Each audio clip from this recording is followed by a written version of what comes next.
Pray that everybody has gleaned some truths that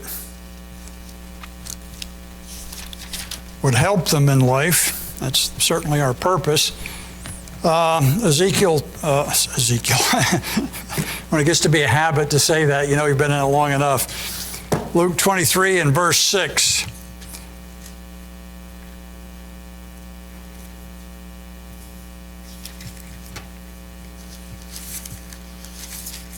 I know it's in here.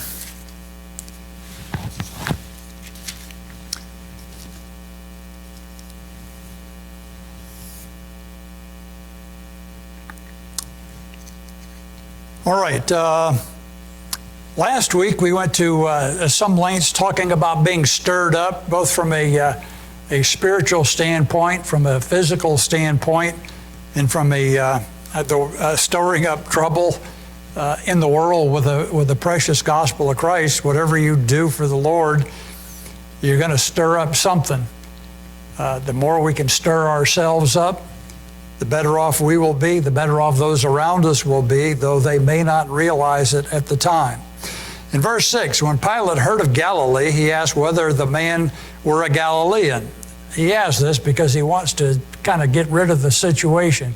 And if you can fulfill your job by passing it along to somebody else, good for you.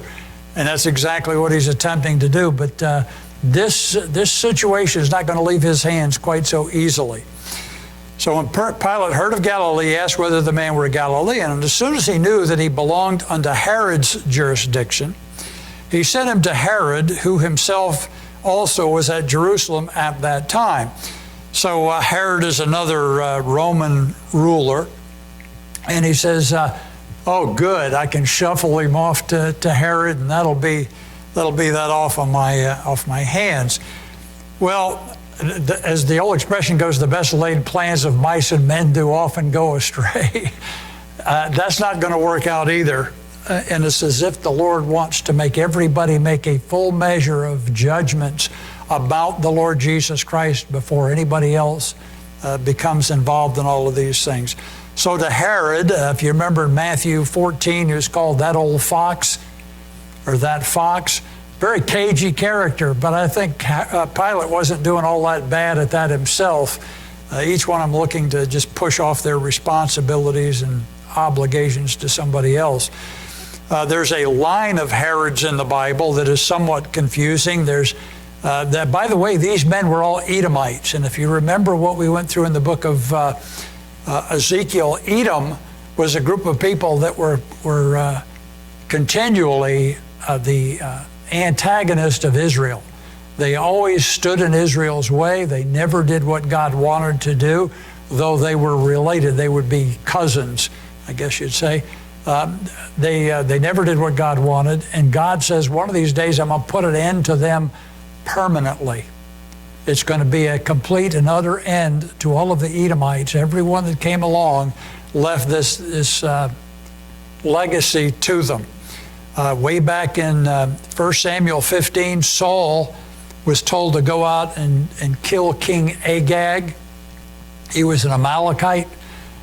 And these Amalekites and Edomites were all intertwined there. When Esther comes along and her uncle Mordecai is dealing with the throne and all the powers that be there, there's Haman the Agagite. These Agagites are from Agag. This is the same bunch of enemies of Israel. And because they were not wiped out by Moses and Joshua while they were still outside the land, they're going to be war with Amalek forever until God puts an end to it. Amalek becomes a type of the flesh, and all of these Edomite kings and all that they do is a picture of the flesh, how the flesh gets in that spiritual life and just weakens everything until it ultimately destroys it, until God changes this old flesh. Every problem we have really is this old flesh working against us to draw us back into the world and to all of the sphere of influences. But there was Herod Antipas, he was the son of Herod Great. He was an Idumean king. Herod Agrippa shows up over in Acts chapter 12. He's the one that's eaten by worms. Agrippa II is the one that Paul deals with in Acts 25 and 26, where he says, you almost persuaded me to be a Christian, but that flesh can't be persuaded fully. The type is set, going to go that way. All through the Old Testament, Ezekiel 35, Isaiah 34, Mark chapter 3, every time those Edomites come on the scene, they are the enemies of God, just as that flesh will always be the enemy of the spiritual man. So in verse 7, as soon as he knew that he belonged unto Herod's jurisdiction, he was sent to Herod, who himself also was at Jerusalem at that time. So he didn't have to send him far. And when Herod saw Jesus, he was exceeding glad. That's unusual, isn't it?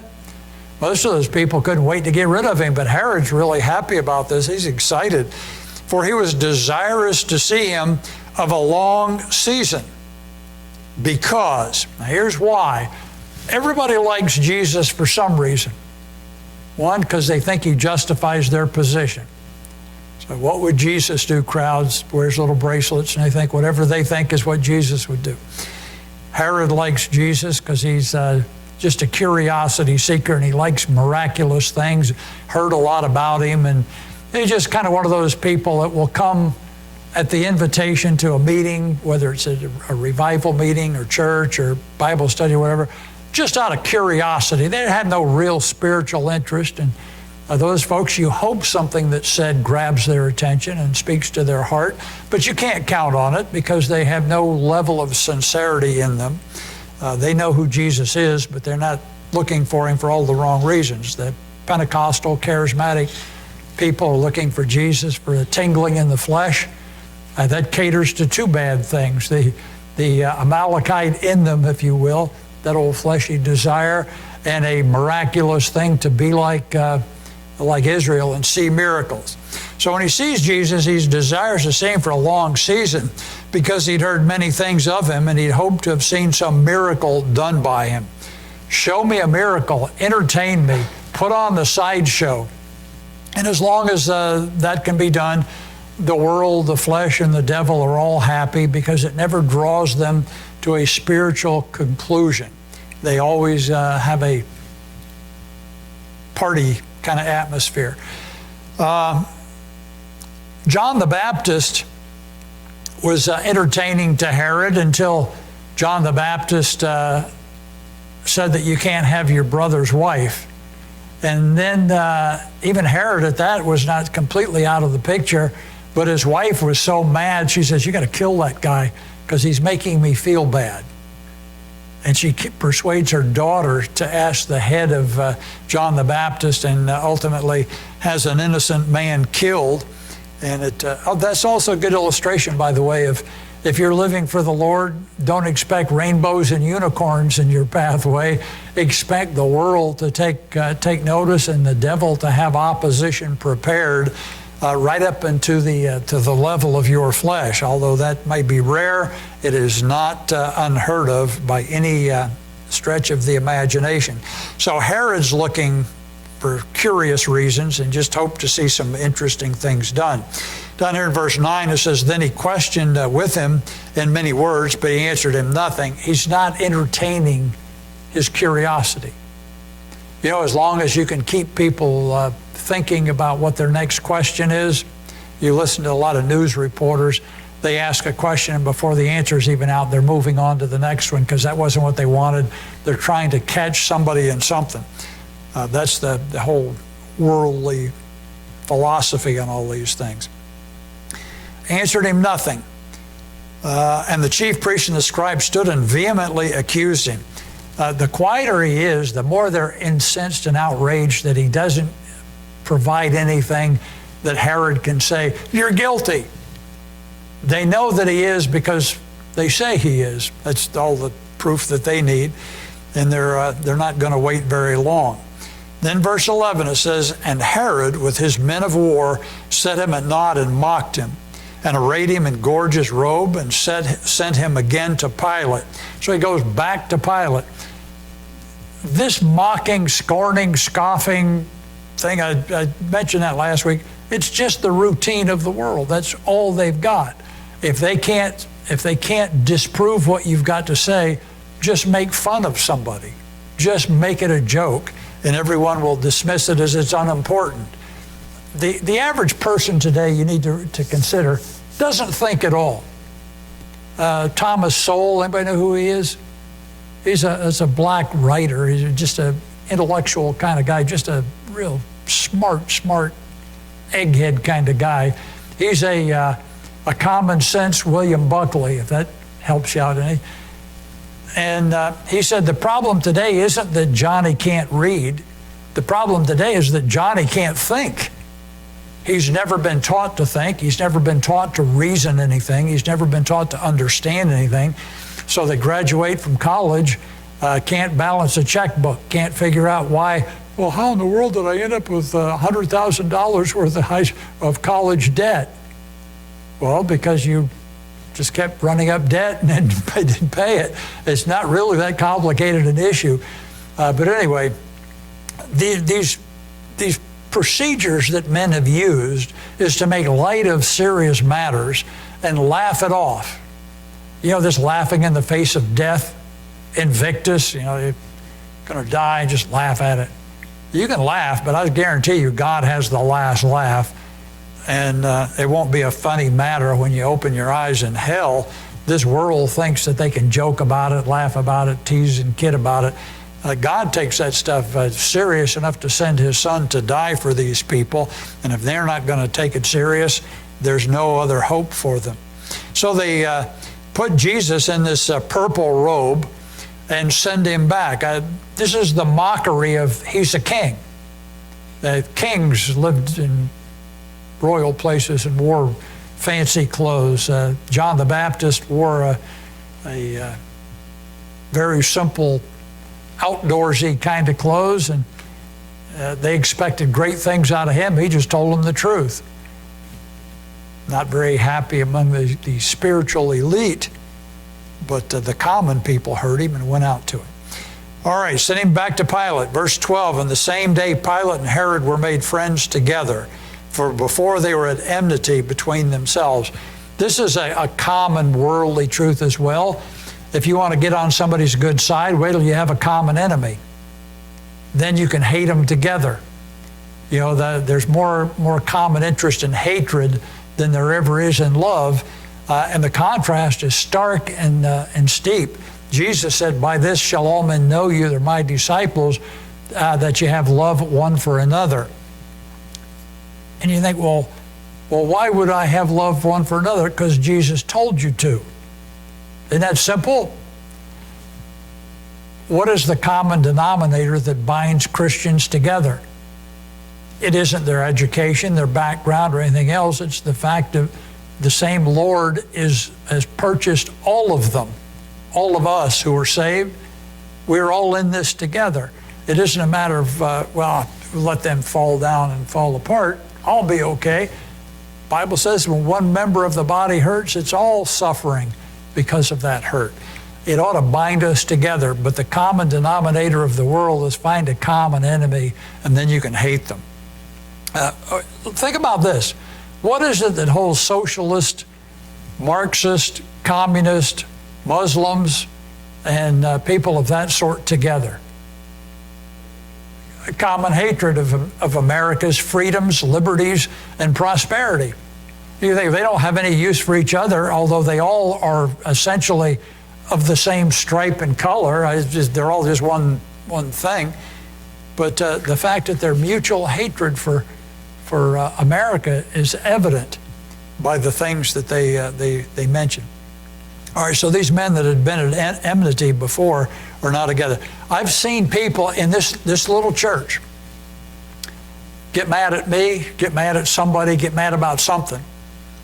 And this guy over here hated that guy over there, and their families made fun of each other and mocked each other for their peculiarities and quirkiness, whatever. And they leave, and they go end up in the same church, and then they're friends. You say, what's that all about? Well, they have a mutual hatred. to have a mutual enemy. It could be me. You never thought I had that unifying ability. It's true. I could give you some. Steve would know most of them. I don't think probably anybody else here would. Val might know a few of them. But it's just a common thing. These people literally hated each other, couldn't stand to be near each other in church, but when they get mad at somebody else, all of a sudden they can be buddy-buddy at any place else. Okay, so where are we here? Verse 13, and Pilate, when he had called together the chief priests and the rulers and the people, what's he call them for? He's still trying to figure a way out. His wife had warned him, have nothing to do with this just man. And he can't shed the responsibility. He can't get away from the problems. He knows he's innocent, but rather than just declaring himself innocent, he has another issue to deal with. And this is one where the fellows that I was talking about the other day, talking to that young man, professed to be saved, went to a church, knew some stuff. And we got talking about something, and I forget what even the topic of it was. And out of the blue, he says, well, I don't think God would want to do anything that would want us to do anything that would hurt us. And I said, what do you mean? And he began explaining. I says, what you mean is you don't think God would have you do anything that would inconvenience you in your life. Well, yeah. I said, really? I said, you honestly believe that? I said, you didn't get that out of the Bible. That Bible says that you're supposed to hate your life more than anything else and love Christ more than your life itself. You're supposed to put down your life and take up your cross daily and follow Him. You're supposed to do these things. And the guy's looking at me like, now having said that, I don't think God does want us to do anything that's going to hurt us. Define hurt. Well, you can define it physically, or you can define it mentally, or you can define it spiritually, and you come up with three entirely different answers. What can make you feel good physically, not going to do you a bit of good spiritually. What can hurt you spiritually might make your flesh feel good. You think God's in any of that? This whole thing, the way people think, is really strange. I know that what God brings in our life is meant to work together for good, for them that love God and are called according to His promises. But boy, when you hear that, you look at Paul's life, you look at all of the apostles' life, quite frankly, they all ended up being killed for their faith. Does anybody think God says, oh, I didn't mean to let that happen? That world has an adversarial position towards believers. All right, so now that I've really scared everybody, in verse 14 it says, and said unto them, ye have brought this man unto me. This is what he's telling the chief priest. As one that perverteth the people, and behold, I have examined him before you, and have found no fault in this man touching those things whereof ye accuse him. They said he's perverting the nation and causing them to do things contrary to the law. And no, he's not. He's not guilty of anything that you said he is. You know, in the Bible, let me see if I thought I had a note on that somewhere. Oh, here it is. Look with me in Deuteronomy 19. I knew I wrote it down somewhere. Deuteronomy 19. Boy, you want to remember this verse when you listen to these characters that are making all of these accusations on the news about our leadership, about all kinds of situations. Deuteronomy 19 in verse 15.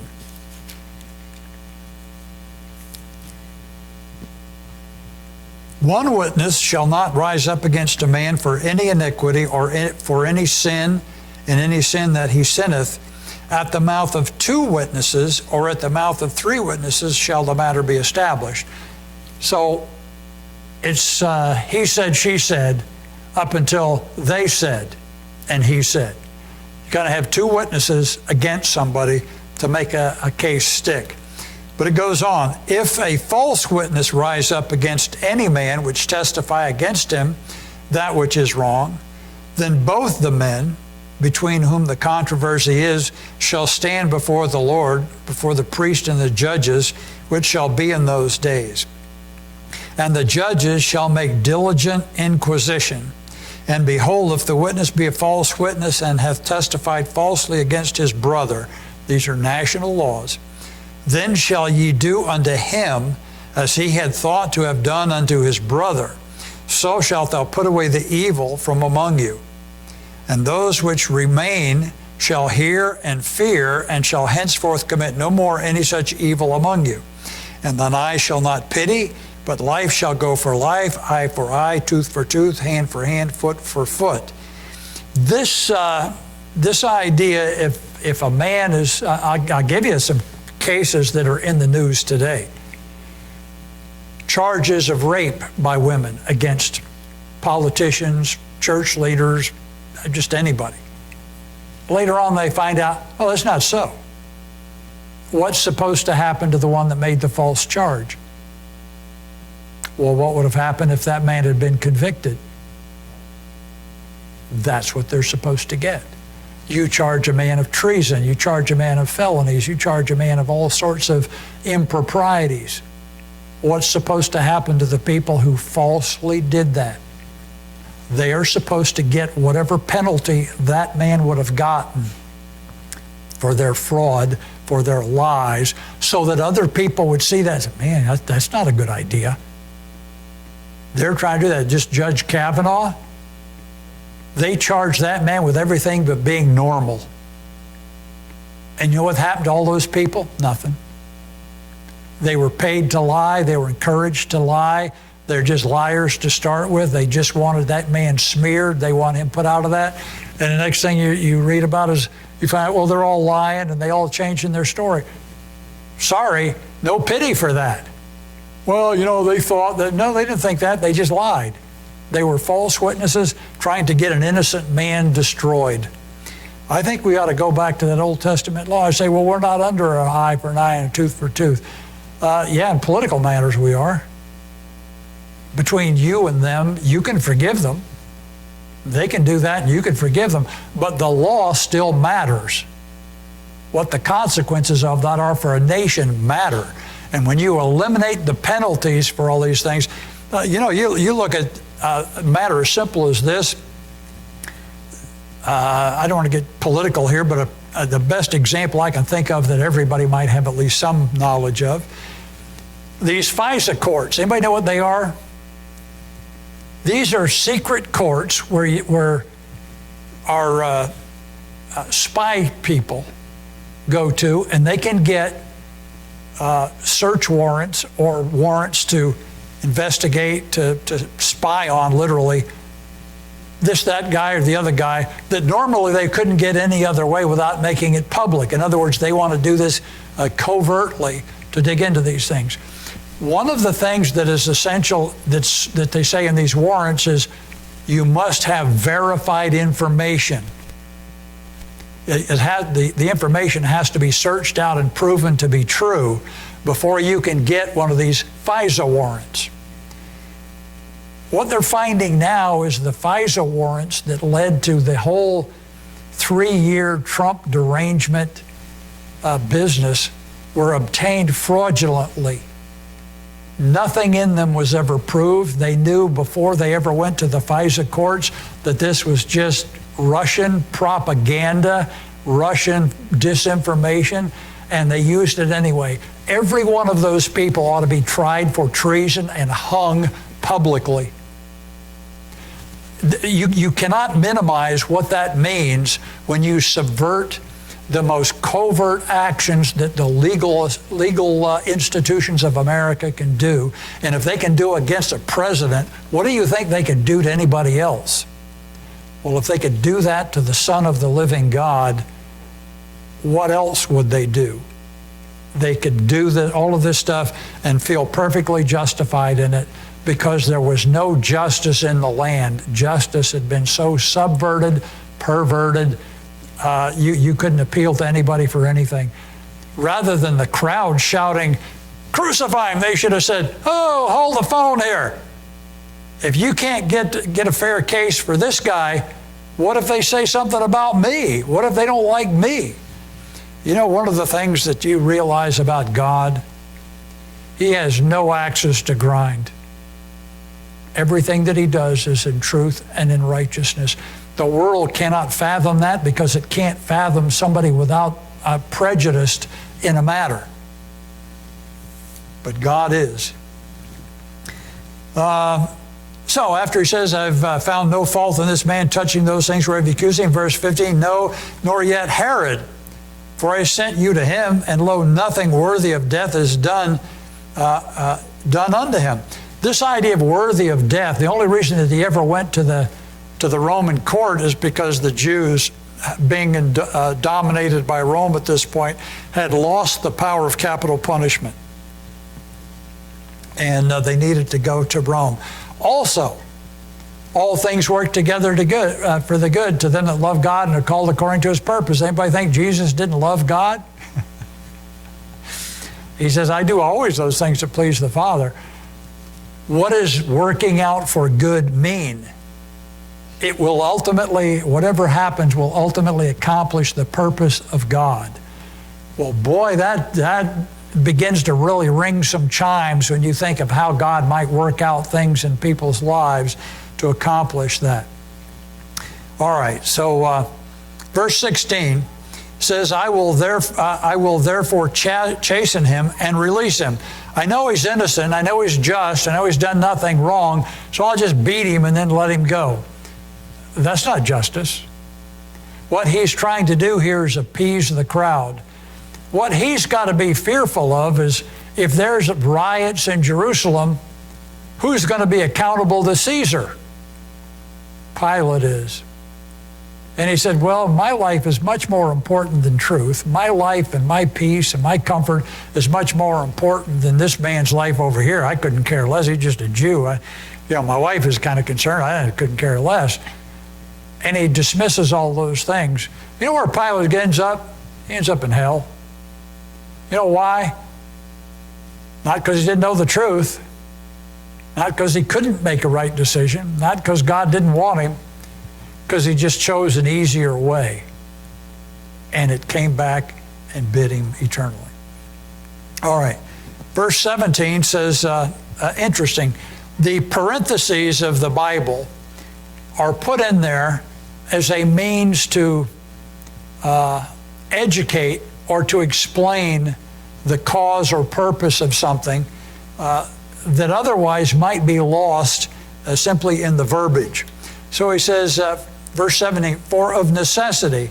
Well, let me read verse 16. I will therefore chasten him and release him.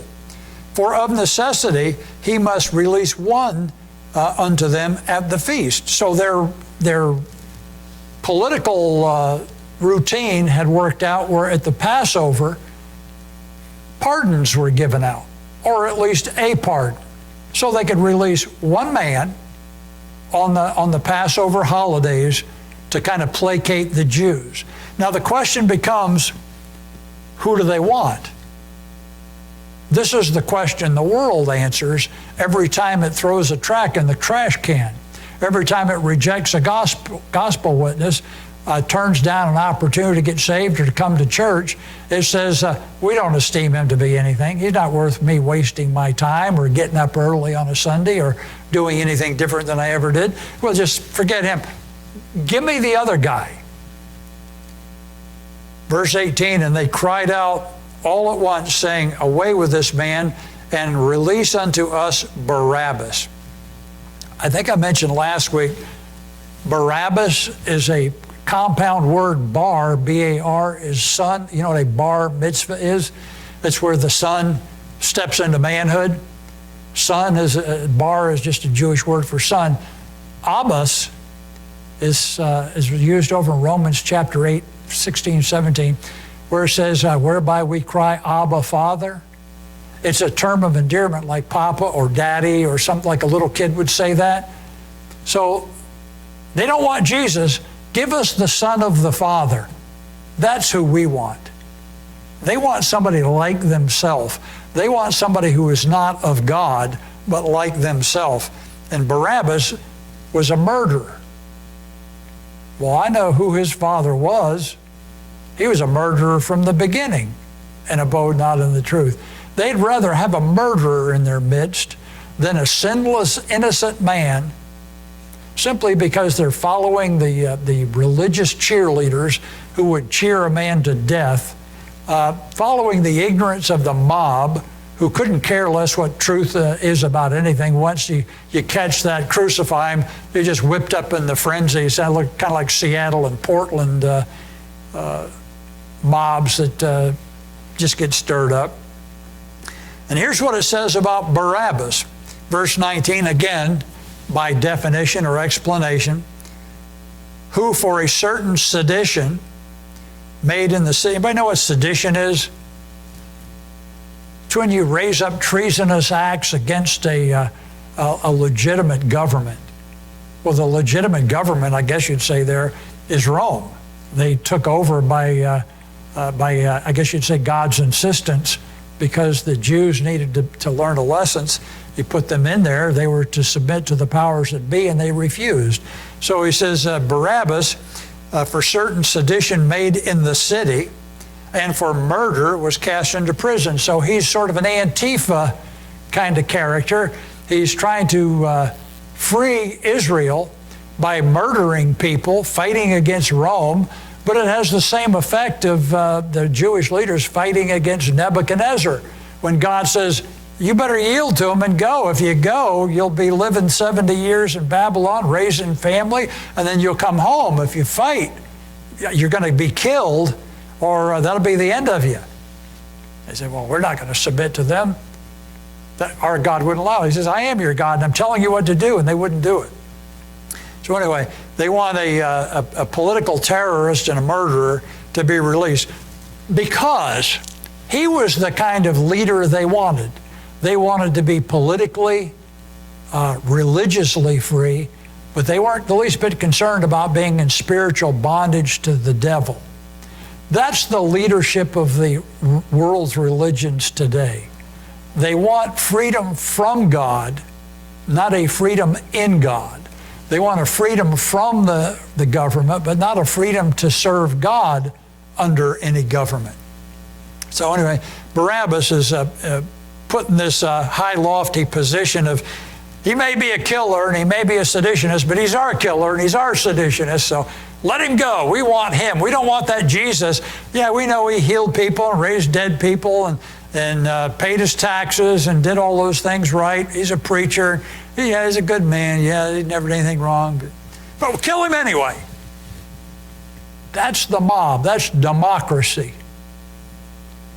Plato, Aristotle, all those guys understood the brief tenure of democracy as a government, that the minute people realized they could vote themselves gifts, their country was finished. Well, America has been living much longer on that premise than any other government, going back to probably to the 30s. But it's winding down. If something doesn't grab here pretty soon, it'll be gone. Let's see here. Verse 20, Pilate therefore willing to release Jesus. Why is he willing to release him? His wife, his conscience, truth. But he's not willing to go too far in that direction. You know, people, that fella I told you at the tire store, his idea, well, he didn't say it, but I'll paraphrase his philosophy for him. Well, you don't want to get too crazy about this Bible stuff. You don't want to get too deep into following Jesus. You don't want to make it too dramatic where you're separated from all of the things that Jesus tells you to separate from. You know, you got to use some temperance. You got to be careful with that kind of stuff. No, you better throw yourself all in on him, because that's what real faith is. Everything else is that double-mindedness that he warned people about. Let's see here. I'm trying to find a spot where we can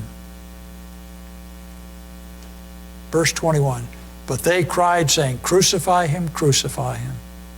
And he said unto them the third time, Why? What evil hath he done? I have found no cause of death in him. The third time, he's innocent. Well, okay, we'll crucify him, but he's innocent. I found no cause of death in him. I will therefore chasten him and let him go.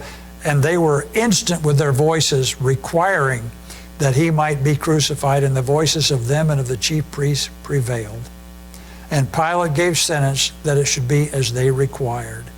I'm going to stop reading in verse 24 there. This picture of mob rule is about where America stands on almost everything. If you can scream the loudest, lie the most consistently or the most often, tell the biggest whopper of a story, it's the Goebbels propaganda machine. Tell a lie, tell it big, and tell it often. They'll begin to fall for it. And, you know, you and I might think, if you watch the news and fairly current on things, why do they do this? Who's believing this? The people that don't watch the news, the people that don't have any idea what's going on. They hear something that catches in their mind. That's that. No fact is allowed entrance into that closed mind after that. So the weak leader, Pilate, the one who's interested in truth, but only in sort of a curiosity kind of a sense, what is truth, finally just completely folds up, gives in to the mob rule, and sends an innocent man to his death, not to mention his wife and himself to follow shortly thereafter. All right, let's stand.